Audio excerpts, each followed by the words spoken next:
Le droit de la concurrence, me semble-t-il, a une caractéristique. C'est d'abord un droit transversal qui s'applique à tous les secteurs et qui repose sur des concepts relativement plastiques. Et c'est, me semble-t-il, toute sa force. Il n'est donc pas dépendant des circonstances ou moins dépendant des circonstances.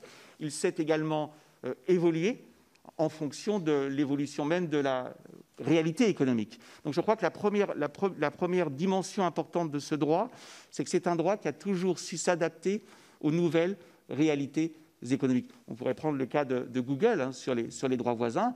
Eh bien, en réalité, qu'a fait l'autorité de la concurrence sur Google droits voisins? Elle a appliqué le bon vieux droit de la concurrence, l'abus de position dominante, qui est bien une catégorie suffisamment générique pour qu'elle puisse se décliner en de multiples cas particuliers. En effet, l'abus, c'est peut-être un abus d'éviction, mais c'est peut-être aussi un abus d'exploitation lorsque j'impose, par exemple, des conditions discriminatoires, non objectives, non transparentes à un de mes clients. Donc vous voyez déjà, première caractéristique, me semble-t-il, de ce droit, c'est un droit qui n'a pas besoin d'être réinventé pour courir, pardonnez-moi l'expression, après le réel.